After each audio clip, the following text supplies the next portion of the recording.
Yesterday afternoon when I was driving home, I was thinking about the people that had been here and the things that they talked about and all the knowledge that they'd imparted. And I actually came to the conclusion that I'm very much a Mahara novice. And that was okay. I felt really okay about that, because you can't be good at everything and you can't know everything. And I'm under no illusion really as to why I'm here. I mean, I'm really just here to steal from people.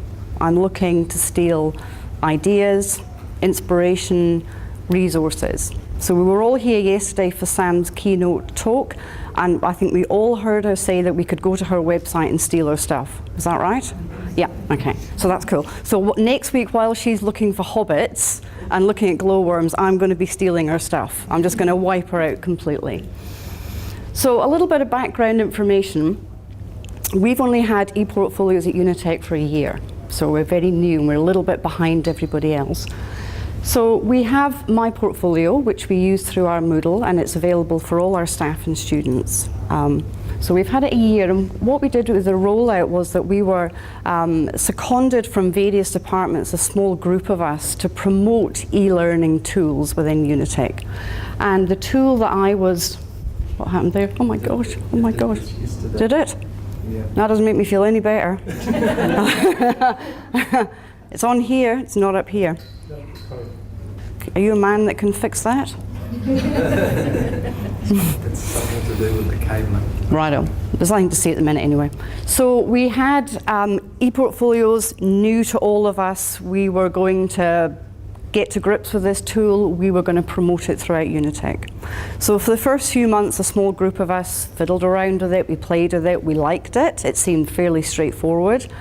We ran some workshops throughout Unitec. We had a little bit of interest. People came along, tinkered with it. We showed them how it worked, and they agreed it seemed fairly straightforward. What we didn't have was inspiration. We didn't have ideas on how to use it because it was so new to us that we didn't know how to apply it. We didn't have inspiration and we didn't have examples. We were really struggling. We were completely bereft of examples to show these people how you can use it in your teaching.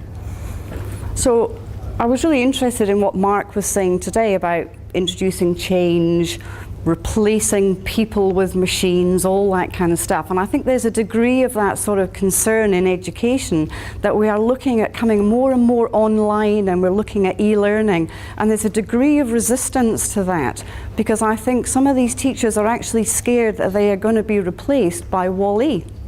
I mean, is that, reasonable? I suppose it is to a certain extent. So my background is in nursing. I was a mental health nurse in acute adult mental health for 24 years. So I don't have an education background, I don't have a teaching background. But I was interested in e-learning because I found the traditional forms of teaching in the Department of Nursing at Unitec to be really quite archaic. 25 years ago I did my hospital training, and the teaching didn't really seem to have changed. So the students were coming in for 6 or 7 hours of classroom time, front of class teaching from me, and it just wasn't really working out for me at all. It was hard going, 7 hours, teaching a subject like mental health, which is a fairly sort of meaty subject, and really alien to most people. The students were coming to me after a year or 18 months of general nurse input, coming to mental health where it's a different planet. So the subject matter was very difficult for them.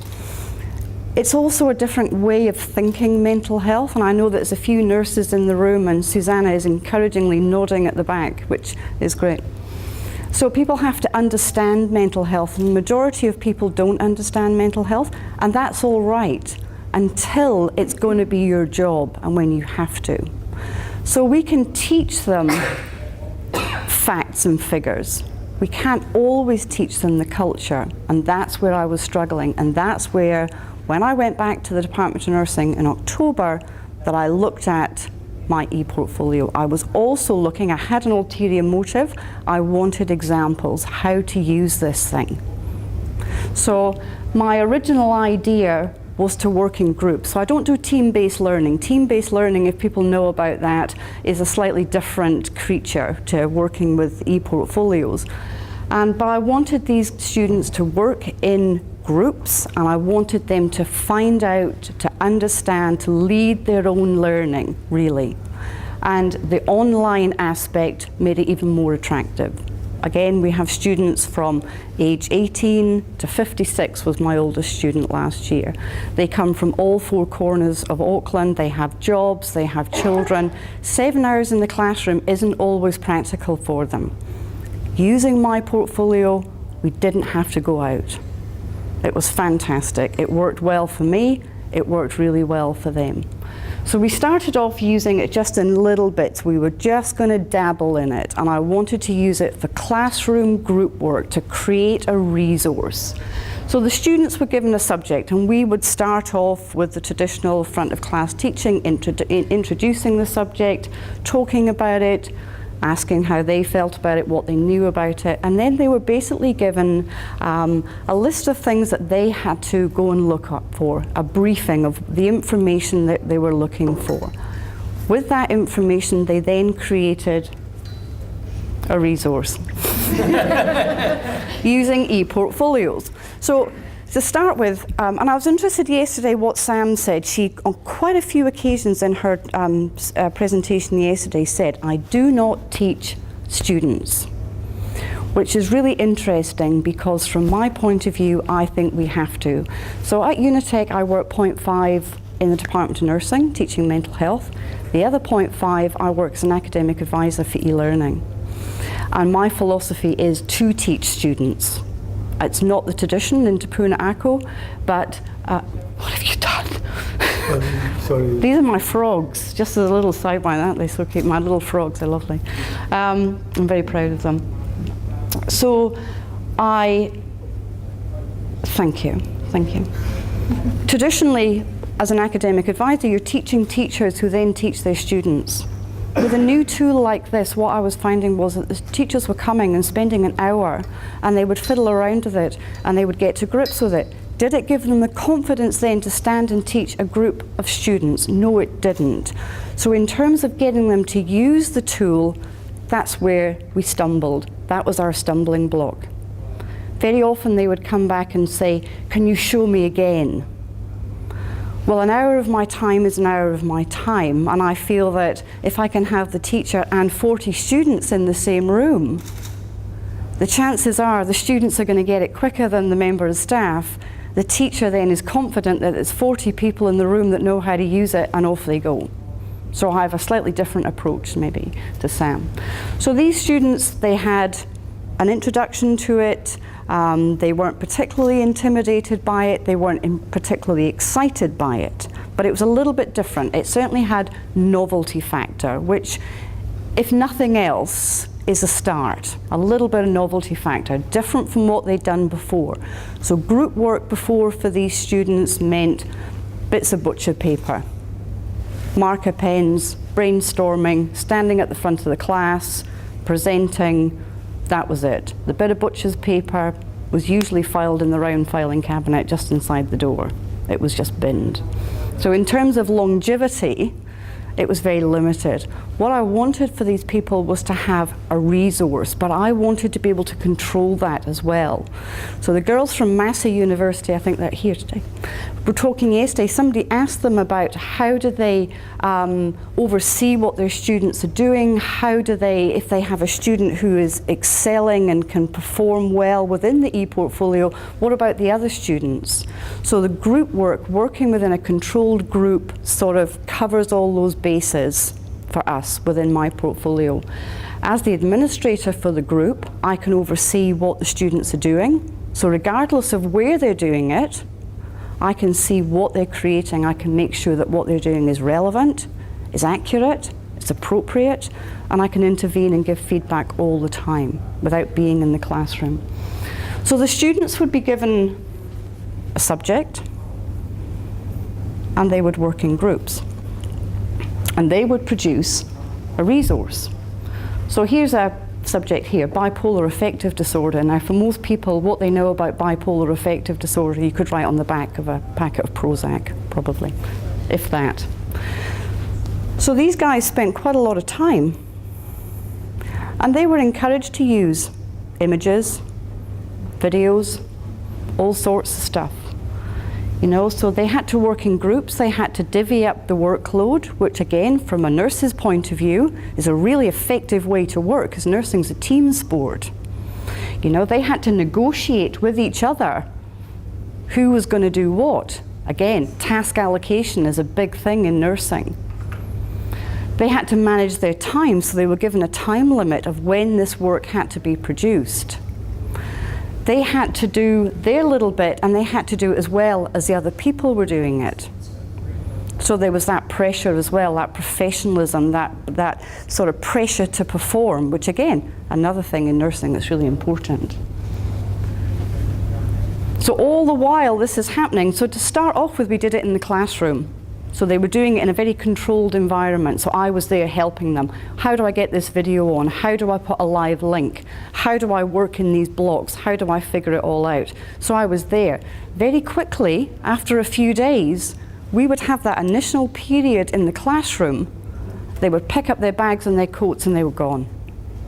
But I would still have something like this by the end of the day. We didn't have to be in the confines of the classroom.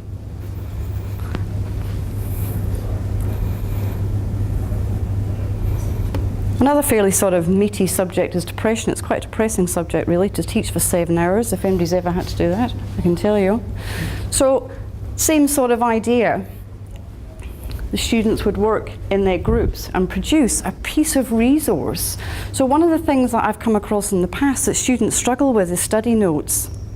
They will listen intently and they will watch, but what they're writing down usually a couple of weeks later means nothing to them. It's just rubbish.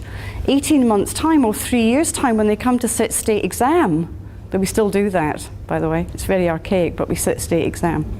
When we're talking about Mark's talking about exams, why do we still sit state exam for nursing? Who knows? That's for another day. But they had no information. Our Moodle courses, if you're not logged in, if you're not enrolled in that course, you don't have access to that information anymore. Moodle shuts you out. So unless you've downloaded everything, you haven't got it. Everybody's got it on their portfolios. We worked within the group. The understanding was that all those pages were copyable. So everybody in the group had access to copy everybody else's resources. Students always got extra marks for having the lovely Sir John Kerwin on their page because he's our star in mental health. One of the other things that of course was really effective was the feedback. So students were able to give each other's work feedback and they really enjoyed doing that. I enjoyed giving them feedback. They enjoyed getting it and it's instant. It's absolutely instant. They don't have to come back in 2 days' time and wait for that feedback. They get it straight away. The other thing that we did, so we worked in our group, in our controlled group, and it may sound like a lot of sentimental twaddle really, but the students really enjoyed that confined space. It was us. So it wasn't a me and them, because there's still an element of that in teaching. You are the teacher, I am the all-knowing, I'm going to impart my pearls of wisdom onto you, and you are sitting down behind the table. It didn't work like that. It broke down those barriers. It wasn't a them and us. So what we would do periodically, and just so I could indulge myself, was that I would produce a piece of resource for them. So they would have the day off, and I would have to set to and produce a resource for the students, and they loved that because that was me doing the work. They would then critique my work.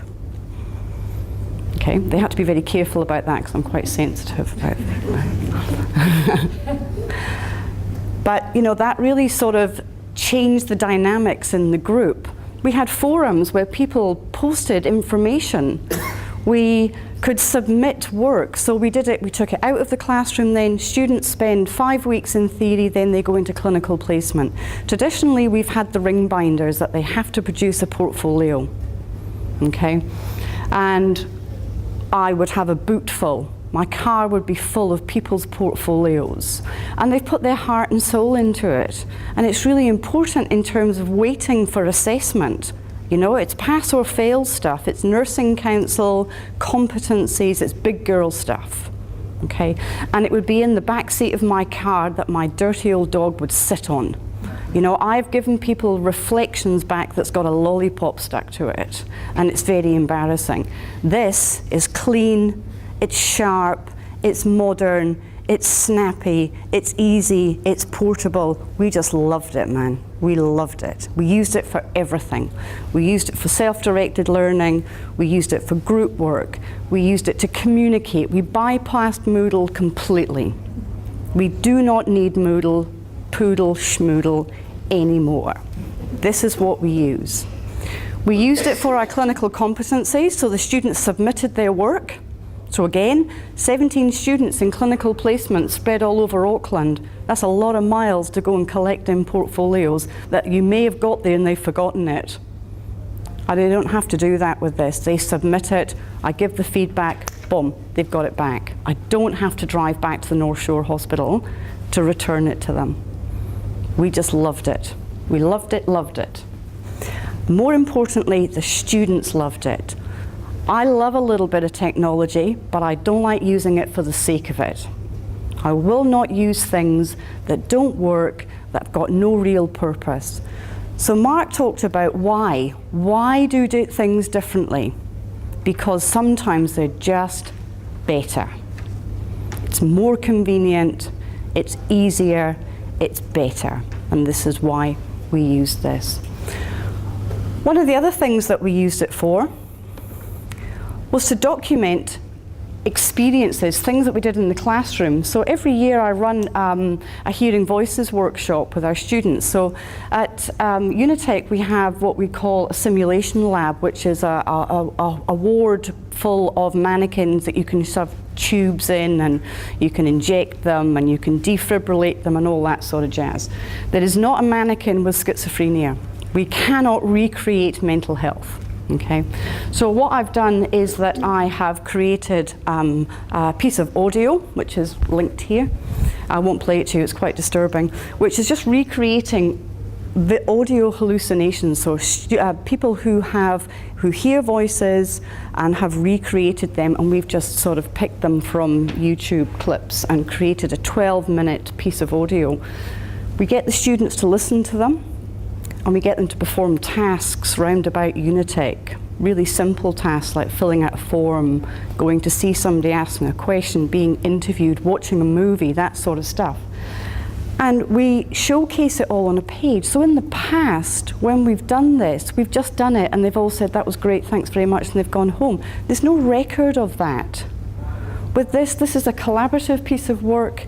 I post the theory, so again, a little bit of flipped learning. You know, I'm not quite sure about the flipped thing yet. I just think of it as homework. But students beforehand would read the theory behind hearing voices, come into the class and we would carry out the exercise, and then they're putting their feedback straight away on the day, at the time, here, not in a Google Doc, not anywhere else, on the actual document itself, on the page. Everybody copies that, everybody keeps it. It's a record of something that they've done, as opposed to just passing through. So we went out on placement, and Christine will be happy to hear that we used a template. Just thought I'd get that one in. So yes, sometimes we have to have a stamp. So the nurses that are here will know about Nursing Council, our governing body in New Zealand, and student nurses have competencies that they have to meet. So, you know, just for time and take away one less thing for the students to think about, I just created a page within the group with the competencies, word for word, what they have to meet when they're out. Students then submitted their competencies. And you know, normally within a 4-week clinical time period of them being out there, they would submit that halfway. So again, hugely time consuming with 17, 20 students driving all around Auckland getting bits of paper that have been hand scratched. to get these in, to give them a bit of feedback. Students can submit these every couple of days for a bit of feedback. Am I doing right? Am I on the right track? Yes, straight away. Really inspires them. You know, that instant feedback is fantastic. Clean and tidy for them and easy. You know, in mental health, well, in most areas of health now, we are online.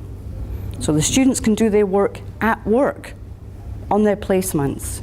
Everybody's got a phone, everybody can sit in the staff room, fill out their work, submit it. It's really easy, it's fantastic.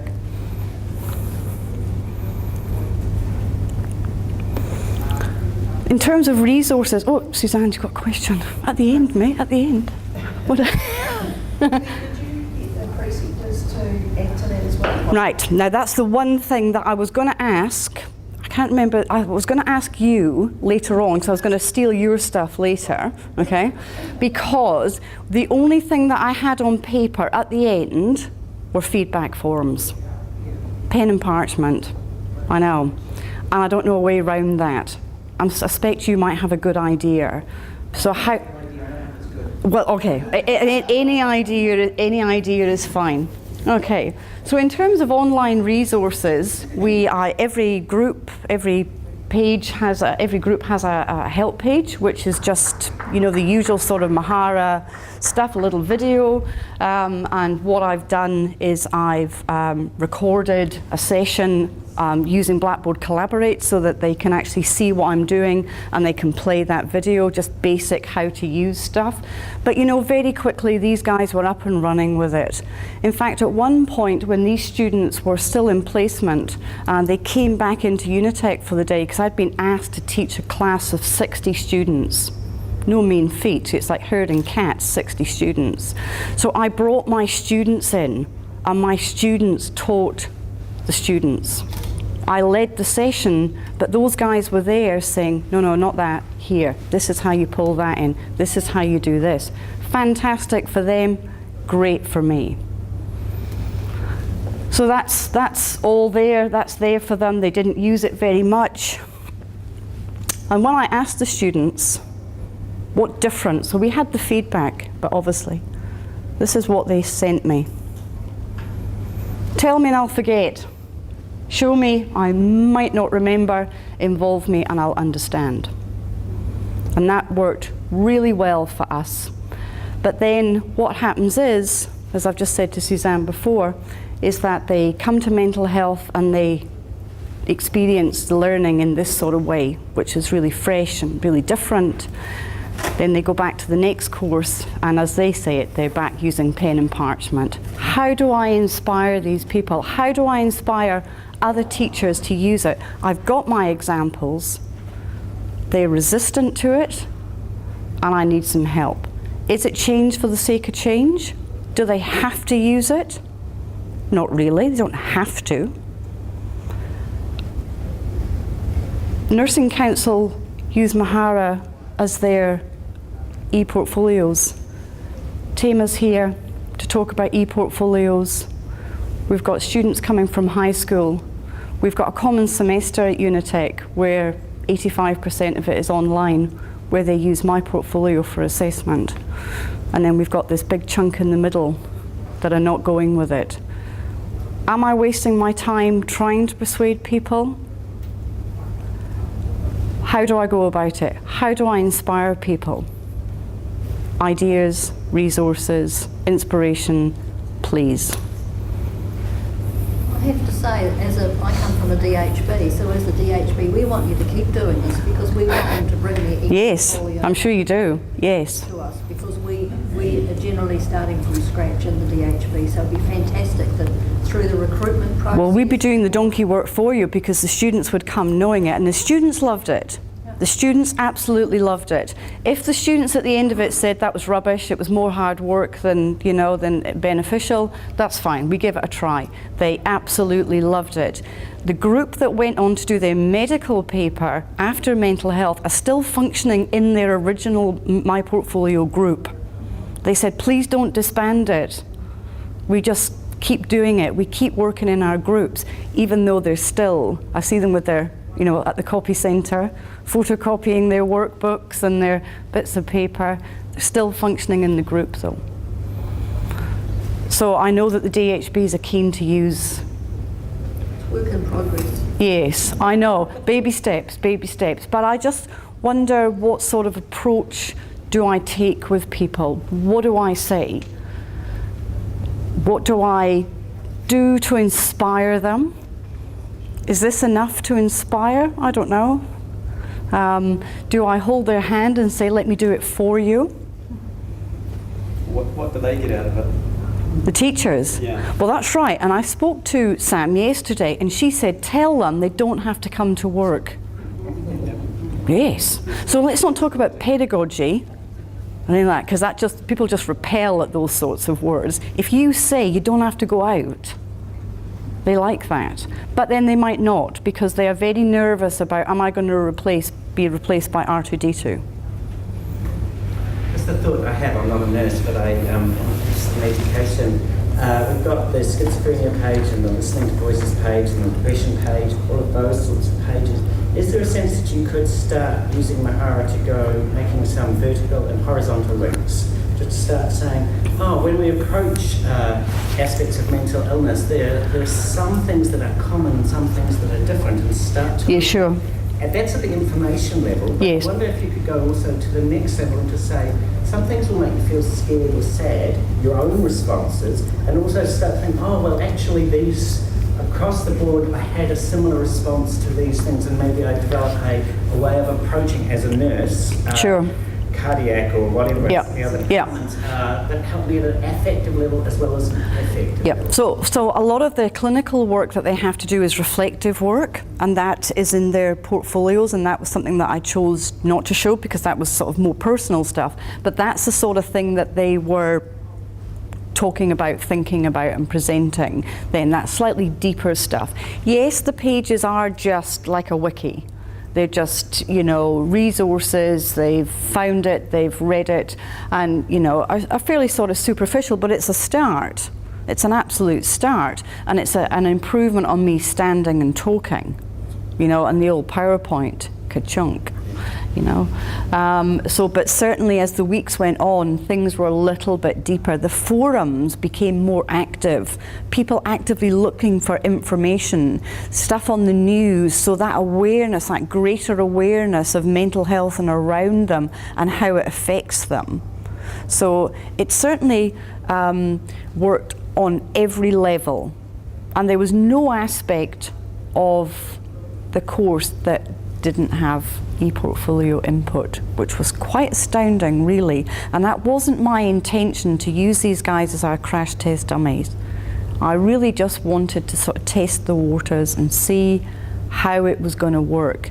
And, you know, they would just come in the morning, open their laptops, get into their groups, and they'd be saying, who posted that on there? I need to put some feedback on your thing. I really enjoyed that video. I was really interested, and lots of really sort of constructive feedback about their information. Where did you get that information from? What does it mean? So that sort of deterred the old copy and paste scenarios on the pages that they were asked to explain, you know, so. But really inspiration, we want to carry this on. I mean, I loved it, my students loved it. I would really like other people to love it as well, but you know. So yeah, so if we could just form an orderly queue now, and people can just shower me with gifts of ideas and inspiration and resources, that would be fantastic.